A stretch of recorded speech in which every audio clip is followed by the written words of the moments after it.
नमस्कार मित्रों, केन education channel में आपका स्वागत है। मैं विकास। कल हम लोग पढ़े थे गणित में प्राकृतिक संख्याएं, पूर्ण संख्याएं, सम संख्याएं, विषम संख्याएं, अभाज्य और भाज्य संख्याएं। हम लोग रिवीजन कर लेते हैं। प्राकृतिक संख्याएं उसे कहते हैं जो 1 से शुरू होती है और अनंत तक जाती है। पूर्ण संख्याएं जो 0 से शुरू होती है और अनंत तक जाती है। सम संख्याएं जो जिसमें 2 से पूरा भाग लगे, सम संख्या। विषम संख्या जिसमें 2 से पूरा भाग न लगे, विषम संख्या कहलाती है। अभाज्य संख्या जो एक और स्वयं के अलावा किसी भी दूसरे अंक से न कटे, अभाज्य संख्या। भाज्य संख्या जो एक और स्वयं के अलावा दूसरे अंक से भी कटे, उसे हम भाज्य संख्या कहते हैं। तो हम लोग एग्जाम्पल के द्वारा समझते हैं, उदाहरण के द्वारा, कि आखिर प्राकृत और पूर्ण संख्या में क्या अंतर है। प्राकृतिक संख्या और पूर्ण संख्या में क्या अंतर है। अगर हमसे पूछा जाएगा कि प्राकृतिक संख्या और पूर्ण संख्या में क्या अंतर है, तो दोनों में अंतर यही है कि प्राकृत से पूर्ण संख्या एक बड़ी होती है। प्राकृत से पूर्ण संख्या एक बड़ी होती है क्योंकि यह 1 से शुरू होती है और अनंत तक जाती है, और पूर्ण संख्या 0 से शुरू होती है और अनंत तक जाती है बराबर। बस यह 1 से शुरू होती है और यह 0 से शुरू होती है। अतः प्राकृत और पूर्ण संख्या में अंतर यही है कि प्राकृत से पूर्ण संख्या एक अधिक होती है। अतः अगर हमसे पूछा जाए कि क्या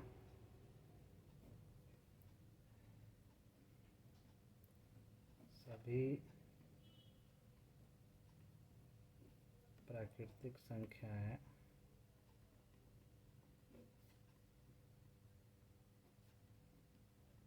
पूर्ण संख्या हो सकती हैं, क्या सभी प्राकृतिक संख्याएं पूर्ण संख्या हो सकती है? तो सभी प्राकृतिक संख्याएं पूर्ण संख्याएं एकदम हो सकती हैं, क्योंकि यह 1 से शुरू होती है, अनंत तक जाती है, और पूर्ण संख्या 1 से शुरू होती है, इसमें 0 1 जुड़ जाता है, तो 0 से शुरू होती है और अनंत तक जाती है। यानी कि प्राकृतिक जो भी संख्या है वह पूर्ण में आसानी से समाहित हो सकती है, आ सकती है। अतः सभी प्राकृतिक संख्याएं पूर्ण संख्याएं हो सकती है। हाँ, इसका उत्तर होगा हाँ, हो सकती है। वही दूसरी तरफ अगर पूछा जाए कि सभी पूर्ण संख्याएं प्राकृतिक संख्याएं हो सकती हैं कि नहीं, तो पूर्ण संख्या 0 से शुरू होती है और अनंत तक जाती है, और प्राकृत 1 से शुरू होकर के अनंत तक जाती है। अतः पूर्ण संख्याओं को अगर प्राकृत के अंदर डाला जाए तो क्या होगा कि प्राकृतिक से पूर्ण संख्या 1 अधिक है, तो ये इसमें नहीं जा सकेगी, 0 1 अधिक है। अतः हमसे पूछा जाए कि क्या सभी पूर्ण संख्याएं प्राकृतिक संख्या हो सकती हैं, तो इसका जवाब होगा नहीं, क्योंकि सभी पूर्ण संख्या प्राकृतिक संख्या कभी भी नहीं हो सकती है। तो हम लोग जान गए प्राकृतिक और पूर्ण संख्या के बीच में। आगे हम लोग अब जानेंगे सम और विषम के बीच। ठीक है, तो सम संख्या जो 2 से पूरी विभाजित हो, विषम संख्या जिसमें 2 से पूरा भाग न लगे। अब हमसे अगर पूछ दे कि अगर सबसे छोटी सम संख्या कौन है, तो 2, और सबसे बड़ी सम संख्या तो अनंत है। सबसे छोटी विषम संख्या 1, और सबसे बड़ी, इसका भी कोई गिनती नहीं है, अनंत है।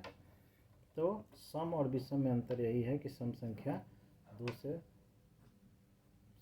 में 2 से पूरा भाग लगता है, और विषम संख्या में 2 से पूरा भाग नहीं लगता है।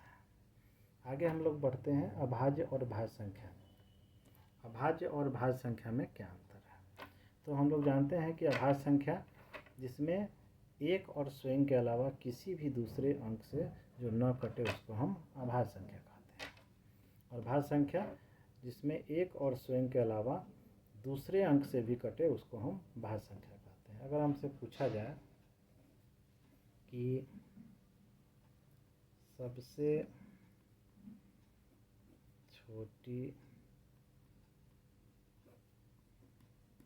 अभाज्य संख्या कौन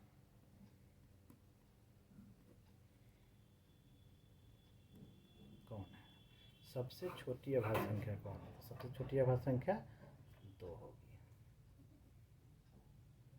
सबसे छोटी अभाज्य संख्या 2।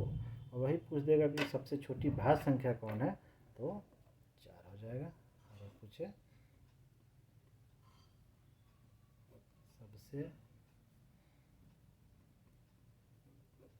छोटी भाज्य संख्या, तो उसका आंसर होगा 4। और सबसे बड़ी, तो उसका तो कोई अनंत है। तो हम लोगों ने आज जाना उदाहरण के साथ कि प्राकृतिक और पूर्ण संख्या में क्या अंतर है। सभी प्राकृतिक संख्याएं पूर्ण संख्याएं हो सकती हैं, लेकिन सभी पूर्ण संख्याएं प्राकृतिक संख्याएं कभी नहीं हो सकती है। सम संख्या जिसमें 2 से पूरा पूरा भाग लगे सम संख्या, विषम संख्या जिसमें 2 से पूरा पूरा भाग न लगे विषम संख्या। अभाज्य संख्या जो एक और स्वयं के अलावा किसी भी दूसरे अंक से न कटे अभाज्य संख्या, और भाज्य संख्या जिसमें एक और स्वयं के अलावा जो दूसरे अंक से भी कटे उसे हम भाज्य संख्या कहते हैं। ठीक है, तो सबसे छोटी अभाज्य संख्या 2 और सबसे छोटी भाज्य संख्या 4। ठीक है, तो आज हम लोगों ने इस बेसिक कॉन्सेप्ट को क्लियर किया। अगर यह वीडियो अच्छा लगता है तो इस चैनल को सब्सक्राइब करें, लाइक करें और शेयर करना